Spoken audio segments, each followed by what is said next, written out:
Welcome back to Good Sports for You, where we are talking about good sports for you. And today we have playoff preview number 4, where we will be talking about your Toronto Blue Jays. We've already had 3 other playoff previews, so be sure to go check those out. Before we hop into it today, I want to remind you to like, comment, subscribe, do all those good things.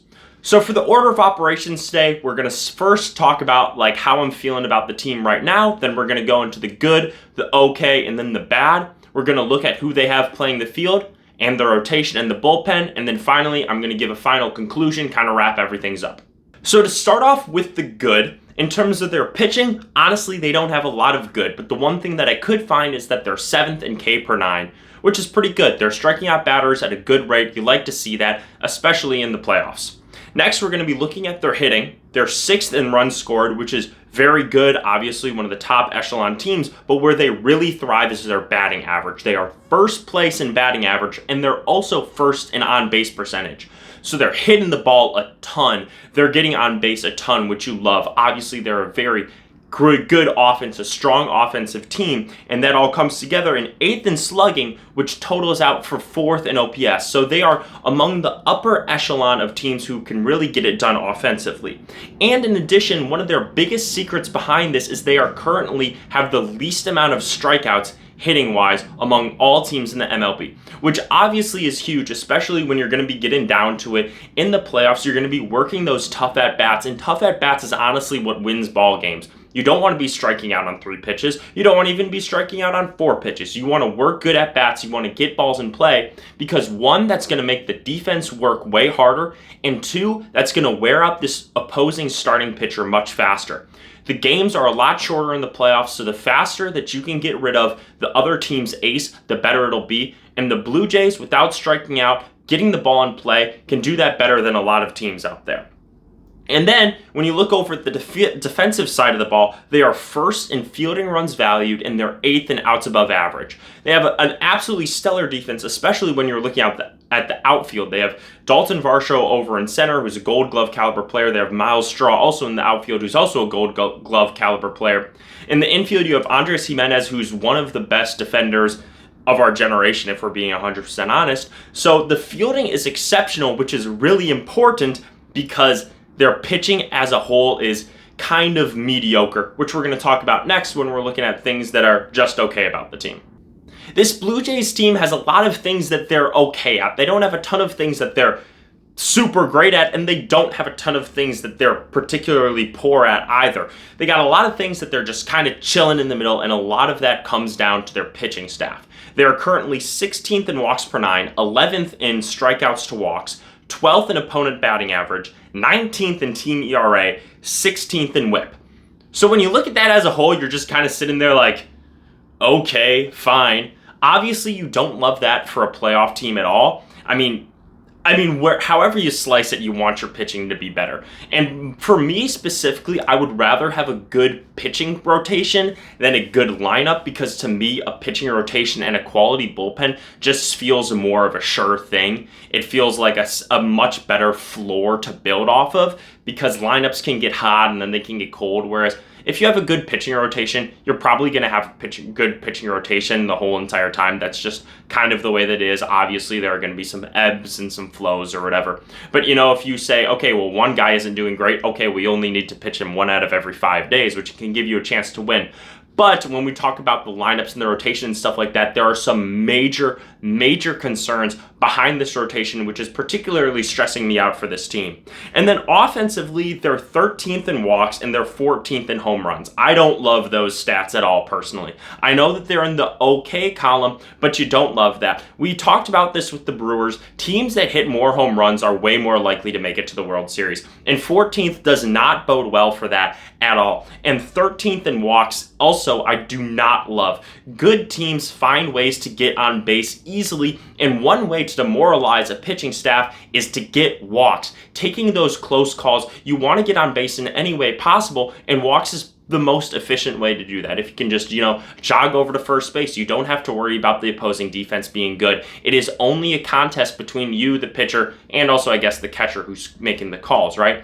So I don't love that, but like I said, I'm most concerned about the home runs The home runs are such a pivotal part in any playoff team, and to have the home runs only be 14th, you do not love at all.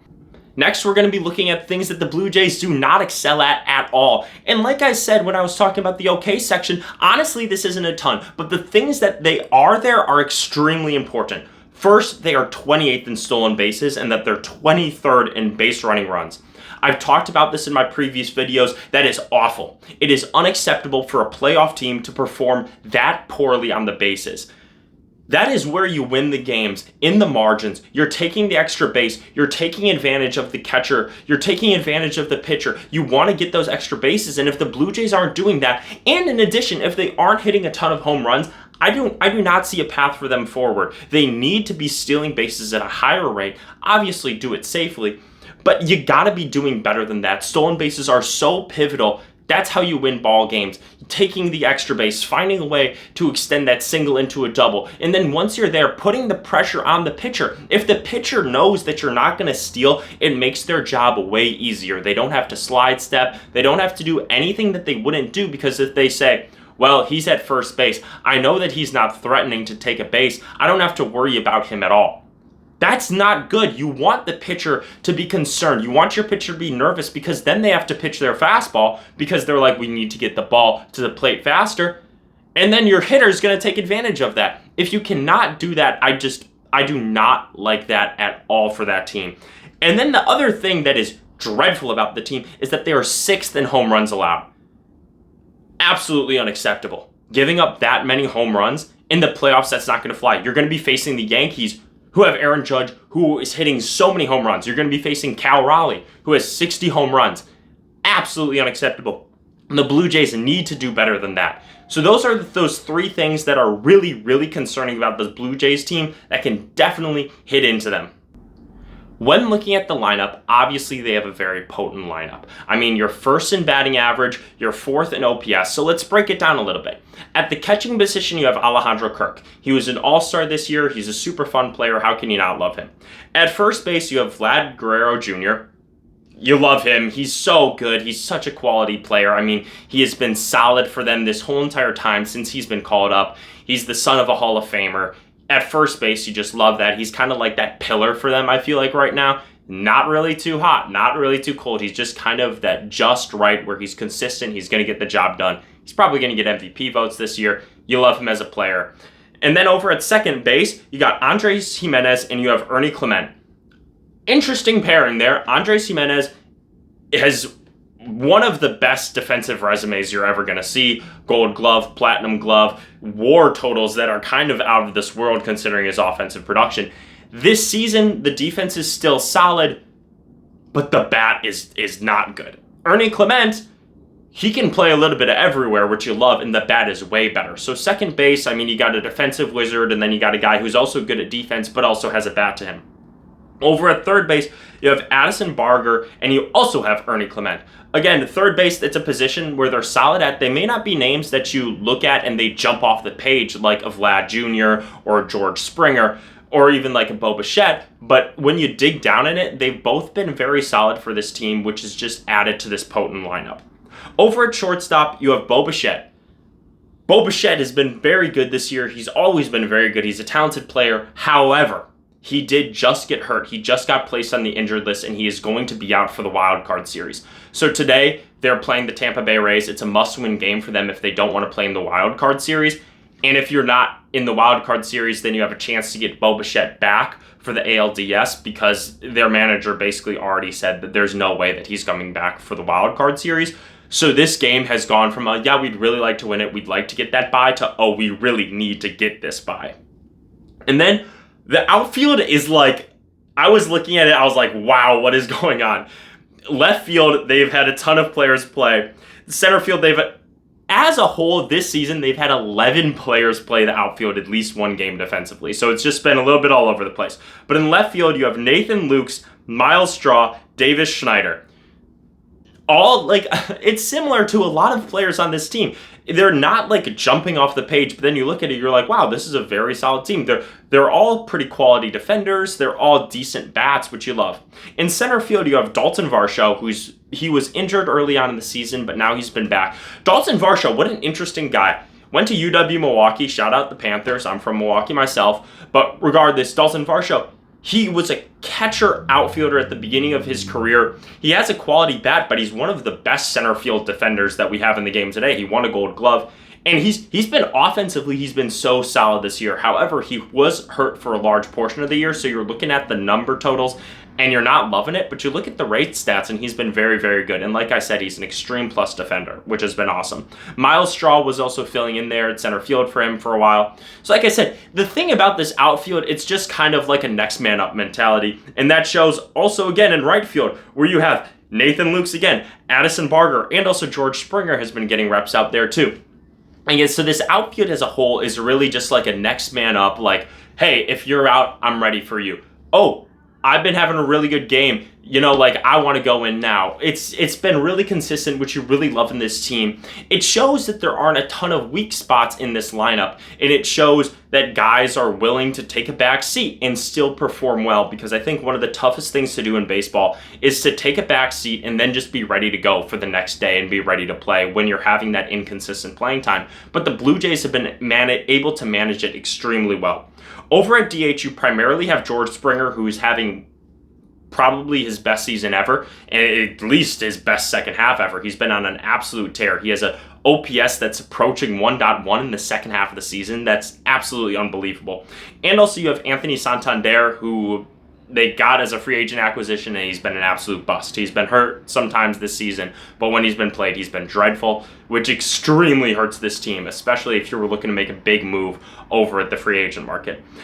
Over on the bench, you have super utility man Isaiah Kiner-Falefa, who's been a quality player. He was traded over from the Pirates this year. The thing about him is you're not looking at him to be the star. You're looking at him to be a plug-and-play guy. He can play like literally anywhere on the diamond, anywhere you need him to be. So I wouldn't be surprised if he gets some reps at shortstop. If a guy needs a break in the outfield, he's got it. If, you know, you don't have somebody to run second base or third base, he will be there. So like that meme, it's like, I'll be there. I'll be there. Anytime you need IKF, like, he will be there. He will be ready to go. And then also on the bench, the whole entire outfield, I would consider to be bench players. You know, like I said, I mean, they're plug and play. They can play anywhere they want. Ernie Clement, he's been everywhere and he's been awesome. He has a 4.3 WAR this season, which is for somebody who, like, I feel like a casual MLB fan isn't saying, hey, Ernie Clement, have you checked out his season? He's been awesome and been one of the catalysts for this team who's been doing so well. Looking at the injured list, like I said, Bo Bichette is out, which is a huge difference maker, and he's going to be gone, like I said, for at least the wild card series. He has an issue with his knee, and the thing about the knee is that's one of those things where you never know for sure. It feels like I've heard players get knee injuries that they're super concerned about, and they've been back in a week. I've also heard players with knee injuries that they haven't been super concerned about, and it takes months for them to get back. So Bo Bichette, like, if you're building your lineup and your roster right now, I would cross him out completely. I wouldn't be sure. Obviously, I hope he's back by the ALDS. Potentially the ALCS is when he could really be at full strength. I don't know. But because this team is so deep, I'm not entirely concerned. The only reason I am concerned is because he has been one of the best players on this team. Looking at the rotation, you become kind of concerned for this team. It used to be a really sturdy, quality rotation. Early on at the beginning of the season, you were looking at this team and you were like, okay, this is very quality. Like, they're going to go in, get the job done. They don't really have an ace, but I mean, I guess your ace could be Kevin Gausman. Kevin Gausman has been very solid this year. The issue is he's kind of getting up there in age. Shane Bieber, they acquired via trade. Shane Bieber. He's an extremely talented pitcher, former Cy Young winner. We know that he can get the job done, but again, can he get the job done in this new environment? Next, you have Max Scherzer. Max Scherzer is just straight up old, and he has been bad in the month of September, and his ERA has ballooned. But with that being said, he is at least a leader in the clubhouse. He has a ton of playoff experience, and Max Scherzer is a dog at the end of the day. And you know that regardless of what happens, he's going to go out and give you the best performance that he can try to possibly give you that day. He's going to want to stay in the lineup, which can preserve the bullpen, which is great for him. He wants to be on the bump. He wants the ball. You also have Eric Lauer. Eric Lauer is fine. I don't have a ton to say about him. Former Brewer. He's a starting pitcher who's a starting quality caliber guy. He's your 4 or 5 guy, and that's the way it is. Next, you have Trey Yesavage, who is a rookie, and, you know, he's getting thrown into the fire. He's only pitched 3 starts, And that is kind of a concern when you're looking at the playoffs. I mean, then again, you've had rookies who have balled out in the playoffs, so that could be him. And the reason that he's been needing to start is because Chris Bassitt and Jose Barrios are both on the IL. Jose Barrios had gotten moved over to the bullpen just recently, so he may or may not have even been starting for the team, but obviously you want a guy who you know can start to at least be on the team with you. However, he's got some issues in his elbow, which is an extreme concern. You don't love that at all. He's probably going to be out. I wouldn't be surprised for the entire postseason, or at least for the first couple series. It's not looking good for him. And then Chris Bassitt, they say, is going to be out until at least the start of the ALDS. So similar to Bo Bichette, this is not good if the Blue Jays do not win their game today against the Rays. They do hold the tiebreaker over the Yankees, so they either need to win or the Yankees need to lose. If both teams win, the Blue Jays still advance. If both teams lose, the Blue Jays advance. But if the Yankees win and the Blue Jays lose, then the Yankees advance. So that's just the one scenario that the Blue Jays cannot possibly have, because the wild card game, my apologies, is going to look way scarier if you don't have Bo Bichette and Chris Bassitt on the team. So the Blue Jays, under no circumstances, basically can lose today. Out of the bullpen, you have Jeff Hoffman, Brendan Little, Seranthony Dominguez, Yorel Rodriguez, Braden Fisher, and Mason Flaherty. It's a bullpen. You're looking at the ERAs by all those guys, and you're not loving it. There are a lot of threes in there, a couple of twos, and a couple of fours. You got some long inning relief guys. It's a bullpen. It's not jumping out by any stretch of the imagination, but it's been solid. It's been getting the job done. Obviously this team has 93 wins, so they've been doing something right. But it's not a squad that I would personally be looking to lean on, especially when it comes to the playoffs. And as I mentioned before, the playoffs is when the game gets shortened. You need a deep and quality bullpen. And this bullpen, it's not looking great. So as a whole, when I'm looking at this team and I'm looking at this roster, the main concerns are Bo Bichette being out. That's brutal. If they cannot win today, if they cannot make sure that they're in the ALDS, you're concerned with Bo Bichette and Chris Bassitt being out. My next question is, how are the old guys in the rotation going to hold out? It's been a long season. You're already seeing cracks with Max Scherzer. Will they be able to handle themselves in the postseason? And then my final question is, can George Springer keep up this MVP caliber production going into October? He's obviously been fantastic. He's been one of the reasons that they've had such a strong second half. So if you're relying on George Springer to keep it up, the question is, can he? I would be inclined to say yes, because he has so much playoff experience, but you never know for sure. So then the question comes down to, can this team win the World Series? And my answer to that, it may be surprising because they are just so mediocre at some things, my answer is going to be yes. And that is because of their playoff experience. Max Scherzer, I know that we've seen cracks with him, but I believe in him when he comes to the playoffs. I feel comfortable, even if it's an old Max Scherzer, I still feel comfortable giving him the ball in a big situation. If it's Game 7 and you have Max Scherzer on the bump, I can rely on him, honestly, to go 5 or 6 innings and give the best performance that he possibly can. He's going to go all out. He knows that his career is coming to an end. He's going to give 110% every single day that he's on the mound. George Springer is another playoff performer that you like him on the team. He's been so good recently. You have this whole entire team who's older and experienced, like Vlad Guerrero Jr. and those players. I believe in them to, even if they lose to the Rays, I do think that they can win a wild card series even without Bo Bichette and Chris Bassitt. And then when you're in the ALDS with Bo Bichette back, I think that the team is just so strong and so deep, which I think is so important. You can have guys plug and play anywhere. If you have a guy who's in a slump, it seems that this team is comfortable with saying, I'll take a back seat. You love that. They have a quality defense. My only concerns are that, like I said, is that the rotation is going to falter and that George Springer isn't going to be able to live up to the September and August that he's been having. And also the stolen bases, I think, are also a big concern because, like I said, I think stolen bases are huge. But I do think that they have a chance to win a World Series. This is a team that, if everything goes right, I think is a yes. And that's more than I can say about some teams who are in the playoffs this year. Things can go wrong quick, though. I honestly say, and this is going to sound weird, it's I could see them being a first-round exit in the first series that they play, and I can see them winning a World Series or at least making it, and I don't know if I see an in-between. I don't see them making it to the ALCS and then not advancing. I think that this is a team that's either going to go all the way or not make it at all. If you disagree with me, though, be sure to comment on it down below. Like I said, I'm totally open to discussing anything and everything with you. I think that this is a great squad, but tell me what you think in those comments down below. Thank you for watching Good Sports For You, and I'll see you next time.